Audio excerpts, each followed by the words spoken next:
You're listening to Cottontail's podcast, part of the Silicon Valley Black Project, which produced the documentary film A Place at the Table about the Black pioneers of Silicon Valley. A Place at the Table can be viewed for rent on Vimeo.com on demand /A Place at the Table STEM. Through Cottontail's podcast, the Silicon Valley Black Project will continue to recognize the contributions made by African Americans. We will be featuring African American professionals, technologists in the fields of engineering, administration, and entrepreneurial pursuits from the past and present. Today, we're speaking to William Scott, the Chief of Police for the City and County of San Francisco.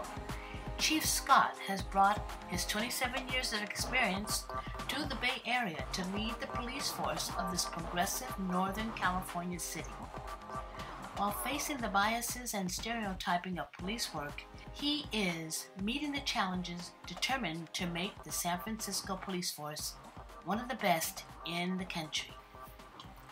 First of all, I've been calling you is Chief Scott. What is your first name? It's on my birth certificate is William. Okay. Yeah, most people call me Bill, but I go by either. Bill Scott. All right. And how long have you been with the San Francisco Police Department? 5 years, a little bit over 5 years. I started as the chief here in January of 2017. Mm-hmm. So where did you come from, Bill? Los Angeles. So my first 27 years in policing were with the LAPD. Mm-hmm. And I went through pretty much all ranks there, and I ended up at the rank of a deputy chief before I came here. Well, tell me what brought you to California. Okay, well, I'll start from the beginning. Born in Fort Riley, Kansas. Okay. And my dad was a military career U.S. Army. Mm-hmm. He was stationed, all over the place, fought in 2 wars, Korea, Vietnam. So the first year or so of my life was Fort Riley, Kansas. I was born there, and my dad got stationed to Germany. So the family moved to Germany early on. I think I might have been at the oldest 2 or so. Mm-hmm. And we stayed there for, I want to say 4 years. My early years were Fort Riley, then a base in Pirmasens, Germany. We moved back to the States in, I think it was 1969, 1970, to Fort Sill, Oklahoma. And my dad was killed in a traffic accident, work-related, there in Fort Sill, which caused my mom and the rest of my brothers and siblings to move back to Alabama, where my mom and dad were from. Mm. So in 1970, when we lost my dad, we moved back to Birmingham, Alabama. Most of my formative years were my schooling and all was in Birmingham, Alabama. Mm-hmm. And mind you, this was 6 years after the Civil Rights Act was signed by President Johnson. Yes. In a South that was, although legally illegal to be, segregated, it was still very segregated. Mm-hmm. So we stepped from a situation where, because of the Army environment, not to say that you didn't have racial issues in the military or for military families, but, you were forced to live in among an integrated environment. Mm-hmm. And going back to Alabama, where it was the exact opposite of that. So that was my early childhood. So school in Birmingham, elementary through high school. Most of my time there, kind of a little bit dynamic of the city at the time. As I said, it was struggling with integration, segregation. There was, white people moving out of the city into the outlying areas, and black people moving into some of the middle-class neighborhoods like my family. Mm-hmm. And the schools quickly turned from white to black within a number of years. Really within about 2-3 years. Schools went from white to black. And so from about the 2nd, 3rd grade to 12th grade, my schooling was predominantly black. And then I went to the University of Alabama and graduated from there. Okay. And shortly thereafter, I ended up joining policing. So Well, you studied accounting, but you became a policeman. I did, yeah. So how does that happen? When I went to college and went to accounting, the plan toward my senior year was actually following my father's footsteps, and I was all excited about joining the Marine Corps. Mm-hmm. And I was applying for officer candidate school and thought I was going to get in right after college, and then I got delayed and delayed and delayed. So in the meantime, I took a job. I think I sold cars for a little bit. I managed a McDonald's for a minute, waiting on the Marine thing to come. And then my cousin, who I look up to, he's about 5 years older than me, had already joined the LAPD. He came to visit me and my wife. I had just newly married, just bought a house and newborn baby. And he's like, I think you would do really, really well at this job. I love my job. I think you like it. And so as the story goes, when I was taking him back to the airport after he spent about, I think, 5 days with us, he says, look, I'm going to give you this number. This is the LAPD recruitment number. Call it. So I dropped him off. I went back to work, and from work, I called the number. And that was... and that was pretty much it. This was I want to say April of 1989. By June, I had applied, and I was out there taking the test out in LA, taking the test, and everything happened really quickly. This was during kind of the Clinton hiring years when there was a massive increase in police hiring, late 80s, early 90s. Mm-hmm. So it was a part of that era. And LAPD had an accelerated hiring process for out-of-state candidates. So they called us all in from out of state, and you did everything in a week. So I flew out and I did all my testing within 1 week. My background, my initial physical and all that stuff. And I passed everything. This was June of 89, about 2 months after my cousin gave me the card. And by September of 89, I got a letter saying, you're hired. So talk about a fast track. Very fast track. You got 2 weeks to move to LA, yes or no. And it was a yes. So that's kind of how it happened. So how did she feel about pulling up her roots out of Alabama and coming all the way to crazy California? I'm very fortunate in that regard. She supported it all along, and so there's a little bit of another wrinkle to this. Yeah. When we got married, I told my wife I want to live in San Francisco. I knew nothing about San Francisco other than I would see it on the 49ers games and the streets of San Francisco and all the movies and all that. And I thought it was a beautiful city. There's the images of the Golden Gate Bridge and all this stuff, right? So knew nothing about San Francisco other than I want to live there. So she's like, oh, okay, well, how's that going to happen? So LA came first. And once I decided that I was going to go for a career in policing, it happened so quickly. And I said yes, without hesitation. So we ended up in Los Angeles. Okay. Visited San Francisco several times during the 20-something years I was in Los Angeles, but it just come full circle that, we got the opportunity when I applied for this position to live in San Francisco, and that was one of the motivations for me. Really, I wasn't looking for a job. I was happy with LAPD, and then a recruiter came calling, and it was San Francisco, and it's like, I might want to listen to this one. So that's how I ended up here. So it really was the city that enticed you, not the job itself? It was both. Both. I think it was the city first and foremost, but the department enticed me as well because like I said, I was very content in LA. I thought I had a future there. I think I did have a future there to go higher than, the rank that I was at. But when I dug into what was being offered here, the challenges, and something that I really thought I could make a difference, it was that, too, that enticed me. Because, there were other times where people had called me and said, you should think about this job or that job, and I just didn't have any interest. Mm-hmm. And when this one came about, my eyebrows raised. And so, conversation, my wife was like, well, you did always want to live there. So she's very understanding, wasn't she? That's amazing. I've been very fortunate yes, to have her in my life and supporting me in that way. You talked about challenges here. What's the difference between the San Francisco challenges and Los Angeles challenges? So let me start with what I knew coming in, well, at least what I thought I knew. And you never know until you're actually in the position what it's really like. But a very, very strong political base, and with LA, with all of its influences, I don't think it can touch San Francisco as far as political influence on a national scale. Okay. And it's probably been that way for a while, but this is kind of a political mecca, if you will. So I have been told that politically it's a challenging environment. You got some real power players here, and the city is very actively engaged with the activist community and things like that. Not that you don't have those things in LA. They don't meet the intensity, in my opinion, that they do here.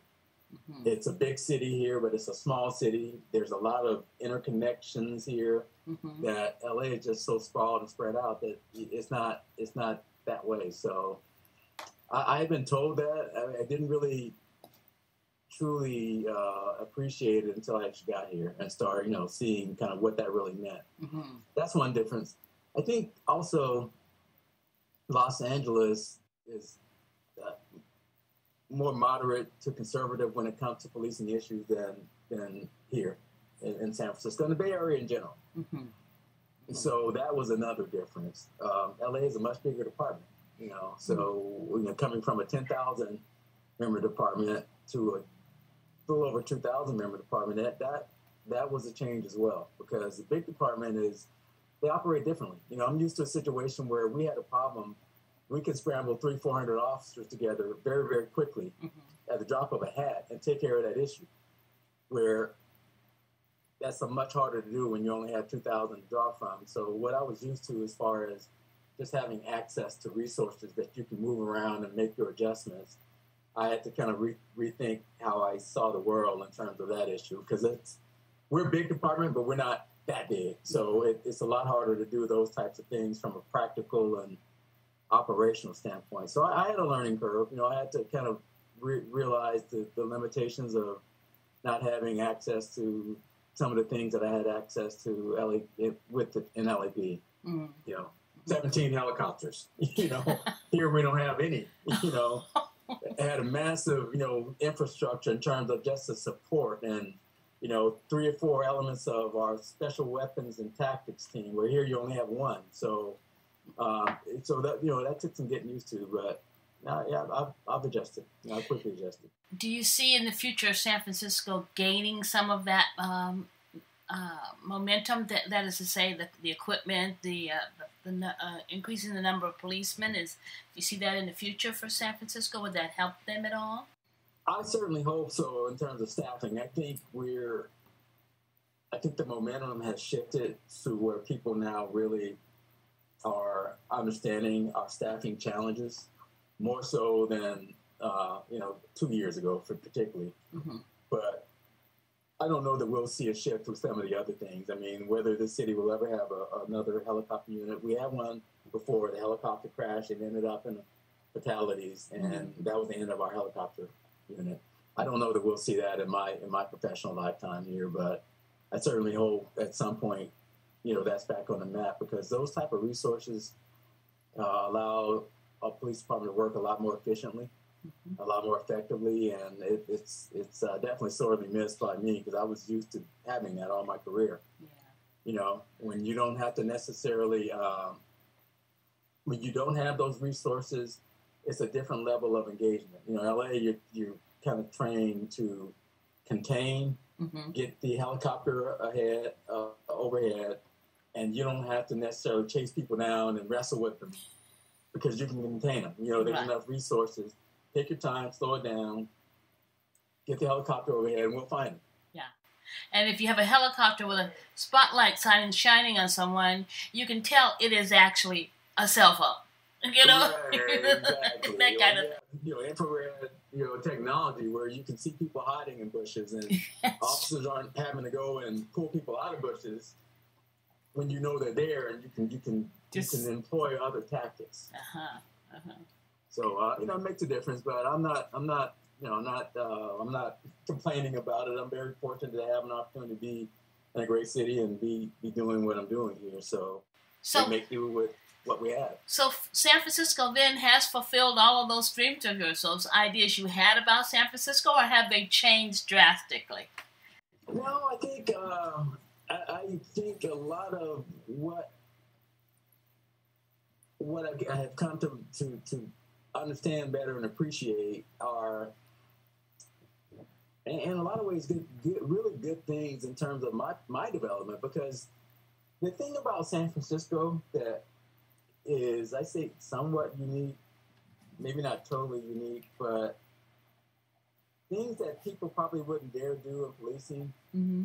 I feel like we can do here, or we can try to do here, you know, and because the city is a progressive thinking city, so things that people will, in some places, wouldn't even think about doing, like banning booking photos that we did 2 years ago. Oh, you know, the distribution of booking photos to the media. Okay. You know, when we did it to try to undo some of the bias and stereotyping that goes along with that process. When you see over and over again in the newspapers, on the television news, what's your typical suspect? It's usually a black or brown man, and that gets in your head, right? Mm-hmm.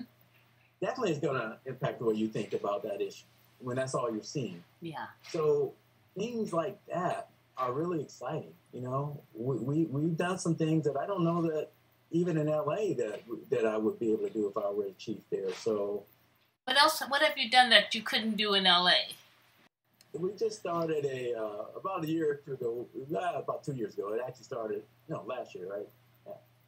We started this racial reconciliation, this whole series. We have one tomorrow, as a matter of fact, with our management.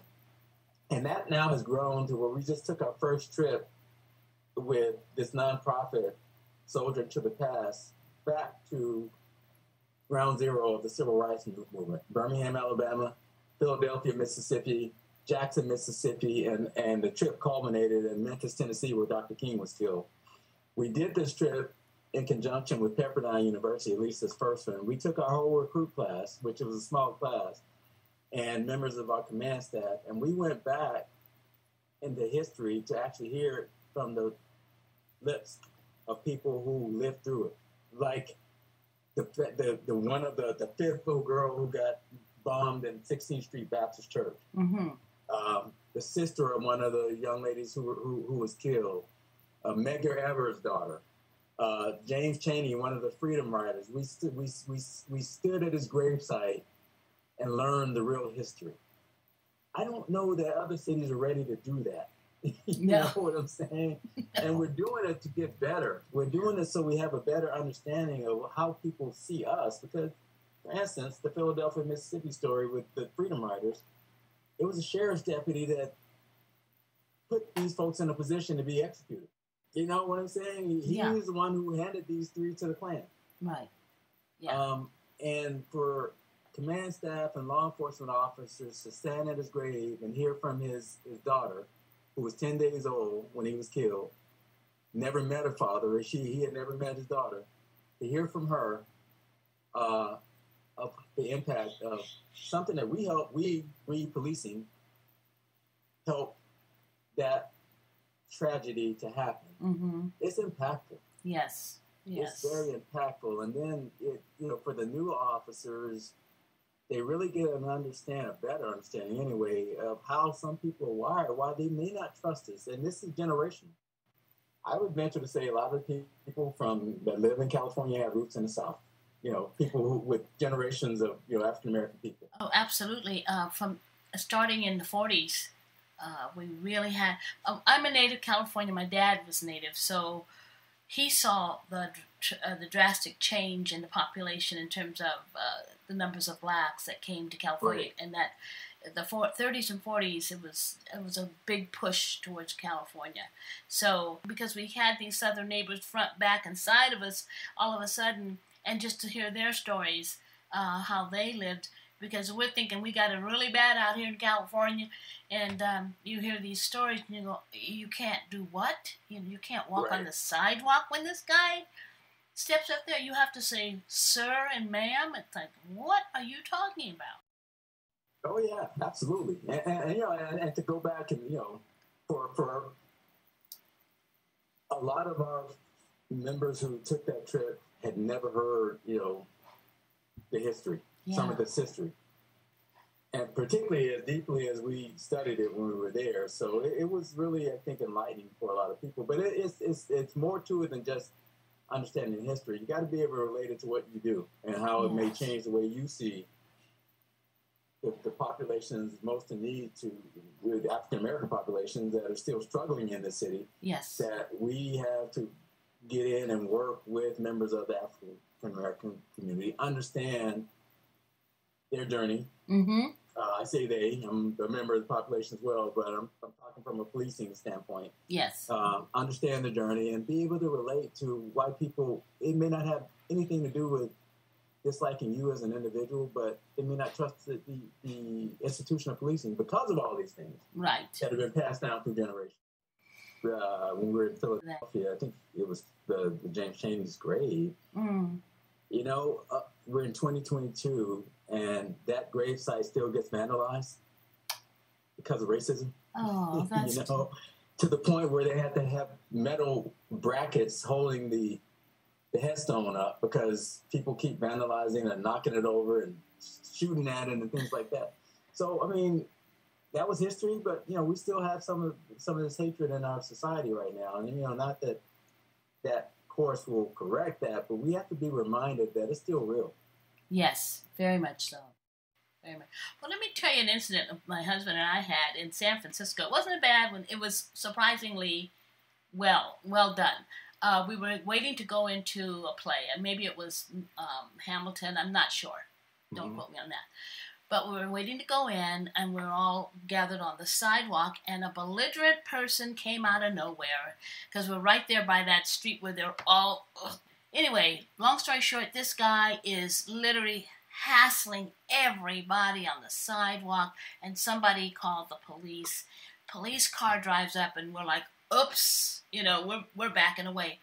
Those guys got out of that car, calmed that guy down, settled him down. There was 3 guys, 3 policemen, calmed him down, because I think one was there first, and then 2 others arrived. But long story short, they calmed him down enough to get him to get in the car peacefully and drove away. And we're all going, what happened? You know, that was amazing. You know, so I don't know whether you have a unit that does that, or that's the kind of training they're getting. But trust me, it was so encouraging, and it was so we just were so proud of that city for doing that, because it could have gone so much worse. You know? Yeah, well, that is a part of our training, that our crisis intervention training. And the goal is, I mean, everybody working in uniform has had some portion of that training, because there's a 40-hour block and there's a 20-hour block, and everybody's had a 20-hour block that's in uniform right now, working on the streets. But the 40-hour block is a little bit of a lot more of a lift. We got about maybe 55%. Approaching 60% on the bigger block of training, and before we're said and done, everybody will have all of that training. But that is what we train to be able to deal with those types of situations in a way that's compassionate, but that addresses the issue, and hopefully we can resolve situations without having to use force or any type of violence against people. Now, don't take the guns away from them, from the policemen, that is. Because we don't plan to do that at all. Had there been a change, we would have been quite happy, you know. We would have supported them in that. But the point is, they never had to pull a gun. They never had to behave like that because of the training they had. And I thought, okay, I'm seeing here how people can be trained to handle situations. But you know, if this guy had been drugged out to the point where he was extremely violent, I could see where it could go in a different direction. So, right. Yeah. Well, when you came back from that trip, where all did you go? You went to Alabama, Philadelphia, and... Yeah, so Birmingham, Alabama, then we drove to Montgomery. Okay. They have a civil rights museum there, so we got a chance to go there, spend the day there. Then we drove to Philadelphia, Mississippi. That's where we visited, learned about the whole Freedom Rider and those 3 young men that were killed, try to make things better for everybody, right? Yeah. Voting rights. That's what the issue of the day was, you know. Mm-hmm. Then we went to Jackson and visited the home where Medgar Evers was gunned down. You know, the carport where he was gunned down, and the house is now a museum. It's on a National Historic Site, and it's that was very, very enlightening. And we did a lesson plan there, and then we went to the Civil Rights Museum in Jackson, Mississippi, where his daughter met us there and told her story. Also, I don't know if you've heard of the Dahmer family. No. They were a prominent family. Mr. Dahmer was prominent in the NAACP in Jackson, Mississippi, and he was murdered by the Klan as well. They got burned out of the house, and you know he survived that, but he died from his injuries. Mm-hmm. And his son, who was in the house that night, came to the museum and met with us and spoke with us as well. And you know, these are people that lived this. I think his son was 12 years old, I believe, when this happened. Mm-hmm. And so they're telling, you know, the story about how their father and the family were fighting for civil rights. Right. And lost their lives. I mean, they you know, this was a prominent family back in their day. Mr. Dahmer was a businessman. You know, he's biracial, I believe. You know, from slavery days, basically. Yes. So they very light complected, but they were black. Mm-hmm. But anyway, they lost it. You know, they lost their father, and a lot of they lost their home just for fighting for voting rights and civil rights. And so that was very powerful. And then from there, that night, Jerry Mitchell, who was an investigative reporter back in the day, who helped solve the Dahmer murder, because he ended up interviewing the Klansmen who had gotten away with this for a number of years, and they got the evidence they needed to reopen the case and hold this person to account. And this person was later convicted of first-degree murder. So, in the South? In Mississippi, in Jackson, Mississippi. So he gave his talk, and you know, he has a whole book out. But it was just a very powerful 5 days. I had to come back to San Francisco, so I missed the last day, last 2 days actually, which was a trip to Memphis to the Lorraine Hotel, and there's a museum there, and they got to really experience, you know, the whole assassination of Dr. King, and you know, Matt was there for that piece. I want to go back to finish that part of the trip, but it was just powerful. I mean, it was really, really powerful. It really had to be. No, we've traveled a lot, my husband and I, but we haven't seen the United States. Yeah. And we went to South Carolina about 4 years ago. Now that I have to put COVID in there someplace, so it's made it 4 years, and did a plantation tour, and I've done that. Going to be good. My husband was raised in L.A., but around a bunch of people from Texas, and so he has a southern way about him, and he's very accommodating to people. And I'd say, well, why would you say that? Why are you so nice? You know. There is a difference. It really is. Right. Yeah. He's one that I watch him. He says, "Yes, ma'am, no, ma'am," to the older ladies. I just can't make myself do it. I still do.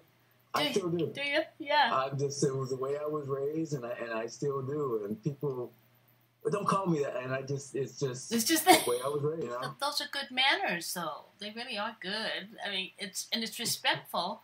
It's just that I don't want to be called ma'am. Yes, ma'am.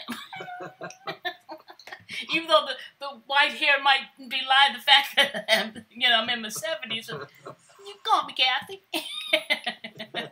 Exactly. Well, yeah. So how has San Francisco treated you? Overall good. I mean, overall good. I really, this job has its challenges just by its nature. I've been welcomed here. I've been accepted here. I'm an outsider, so that comes with a little bit of I don't know, a little bit its own set of challenges. But overall, I've been treated very well. Yeah. Particularly being an outsider. I think some people didn't give me 2 years when I got here because I'm an outsider, and they had not had a chief from the outside that had lasted more than 14 months, I think. And there's only been, I think, 3 in the history of this department, 2 or 3. Is that right? So, with that, I feel blessed that I've been here for 5 years, and I don't plan to go anywhere anytime soon. Okay. It's had its challenges, but people have been very supportive. They welcome me and the family, and look, I can appreciate people who are first, second, third generation, second generation. They're very proud of their city, and there's nothing shameful about that, you know. So the fact that I've been, given this opportunity to help be a caretaker of this city really is an honor. Yeah. I mean, I look at it from that perspective because 61 people applied for this job, and I got chosen out of the 61. So, that is a real honor and a blessing for me. So what kind of voodoo did you practice? Can I have the formula? No, just kidding. The one thing that I always have been is myself. I don't try to be somebody that I'm not. And, I don't know. I think that probably came across. Here's what you get if you choose me. How do you feel when you speak to people in power? Like, say, if a president came to visit, what would be your approach to that? Well, I can tell you, I met. He had just left office, President Obama, which was a thrill, and I didn't know which side to stand on. There's a formality about taking pictures, and I was like, "So which side?" He looked at me like, "Don't you know?" He chuckled there, he laughed, and I did it right. But when you're asked to be a part of the serious conversation, no matter who it is, I think it behooves you not to be reckless, but if somebody's asking you your professional opinion, give it to them. Yeah. There's always the politics of you want to represent your city, your mayor in the best light. But at the same time, people, I think, appreciate candor and honesty when you get an opportunity to talk to somebody at that stature, whether it be the governor, which I've had the opportunity to do on several occasions. I've never talked to a sitting president, but what I try to do when I get those opportunities is speak honestly, tactfully, but do what I think I got invited there to do is to be a part of a dialogue. And you don't get that opportunity very often, so I do take it seriously, and I don't want to waste the moment. So if you could speak candidly and openly to the president, I'm the president, what would you tell me as a chief of the police in a major metropolitan city? What would be your main statement to that person? I would say right now that we really have to pay attention to what's going on in policing because I think we're facing a crisis. It's a profession where we have lost a whole lot of people in a very short amount of time. And many of the people that we lost, it was unanticipated. They either retired or resigned unexpectedly. And I think that speaks to the state of things in this country in terms of how some people view the profession. And not that can be turned around at the stroke of a pen or anything like that, but I do think we have to really do more as a country to support policing. And I'm not, and nothing about that statement says that we shouldn't hold officers accountable. We shouldn't hold police departments and police chiefs accountable for that matter. But we have to support this profession, or this, what already is turning into a crisis is going to get much worse.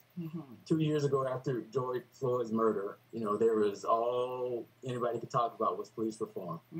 And I think some good came out of that, but a lot of it was just has not materialized. And so there was a lot of anger toward the profession. There was a lot of, political rhetoric aimed at this profession. Some of it was, rightfully placed and justified because there was a lot of frustration. You know, that was the biggest movement that we've ever seen in this country. Yeah. After what happened to Mr. Floyd. So I definitely understand that. But there's a point in time where I think we have to say things might have gone too far in that regard, and how do we correct it? And that's what I would, if I was asked by the president, I think we have an opportunity to correct course with what happened 2 years ago. And I do think he's trying to do that. Yeah. You know, with all the talk about federal legislation, reform policing, none of it really has come to fruition yet. Right. And I think a lot more has to be done to support the profession, to make sure that the infrastructure in policing is there. Some of that happens at a local level. Definitely understand that. Most of it happens at a local level, but local municipalities, you know, can be supported by federal funding, federal programs to really strengthen the infrastructure. And I would hope that we see some of this turn the tides in the next year or so, because we're going to need it. We have a lot of veterans that are returning from the Middle Eastern War. Are they coming into policing? Not like they did in the years past. I mean, we still do have, you know, military cadets and recruits with military experience. There was a time where I think that was one of the mainstays with police recruitment. It's not that way anymore. I mean, the majority of our recruits in San Francisco are college graduates. Many of them have no military experience, and I think you can say that for many major city police departments. It's not like it used to be. It's still not a bad way to go, because there's some valuable experiences from that people who have military service bring to the table. I just think the recruitment focus is not that anymore. Not like it used to be. In California, there's a bill that just passed by 2024. You're going to have a degree, you know, to be in policing. Really? Yes. And so we have to get ready for that. Yeah. That's wild. And I mean, it's good. I guess it's good. Well, I think it can be. I think it's going to slow down the recruitment process, though, if you can only... Potentially, if we're not ready for it, yes. Yeah. It definitely can slow down. Now, it wasn't meant to do that. It was meant to professionalize this profession even more. I talked to the sponsor of that legislation, and I definitely understand his intent. I think, though, we have to be ready for it. We have to change our recruiting. We have to now partner with universities and colleges and make sure that, just like major companies recruit and other governmental agencies recruit at fairs, we got to be a part of that landscape. Maybe you can have like a farm team where you, you hire some guys and, or at least start in their first year of junior college, going to a junior JC, and building and bringing them into the force on the summers that they have off to learn the ropes. That's the kind of stuff we did at Hewlett-Packard, not for policing, but for engineers. Yeah. And we hired people who were musicians and artists and writers, but we caught them in their sophomore year at college and brought them back every summer. Absolutely. I mean, that's exactly what we have to do. And then I'll take it a step further. I mean, a lot of times the internships and things that private companies do with college students, we're going to have to expand that as well, because we're competing with all the other industries for the same candidates. That's right. And just like me, I would not have thought when I was my sophomore year in college that I would be in this profession. Somebody recruited me. I was like, I think I could do it. And I think I'll like it. And here I am, some 32 years later. So it can be done. So does high tech change the type of police training as well that's going on? Like computers and phones, actually. Yeah, it does. And our workforce has to be tech savvy. Yeah. The government, police departments are, I think, a little bit slow on the tech curve, because just the way our budgeting works, oftentimes by the time we get through the budgeting process and get approval to fund a technology project, it's 2 years past the technology. And sometimes we're behind the curve when we finally get these things on the ground. So I say that, though, the workforce that we're recruiting are a lot more, for the most part, tech savvy than prior generations. Yeah. So it's going to be a big part. I think we can do more to be more efficient, to be more tech effective and tech efficient. But we have to hire people that have the capacity and the bandwidth. Yeah. You got to put it in as a requirement to become a policeman. Yeah. Absolutely, yes, ma'am. Well, Ms. Cotton, I can see. Yeah. But you can. You're welcome for that suggestion on recruitment. You take it from a recruiter; it works. Yeah. Okay. Definitely. And I want to thank you, William, in quote Bill, for joining me on this little journey, and thank you for supporting my little project. Okay. All right. Sounds then. Good. Okay. Thank you very much. Oh, thank you. It's great meeting you too, and I hope to meet you and see you on a social level sometime soon. Me too. All right. Thank You take care now. You too. Okay. Bye bye. Thank you, Chief Scott, for sharing your experience with us. San Francisco is so fortunate to have you. The work in the Racial Reconciliation series is just an example of the ways that law enforcement can use funds to further educate the men and women in the police force. Thank you, Chief Scott, for coming to the Bay Area with an open mind, willingness to learn and educate. And thank you for listening.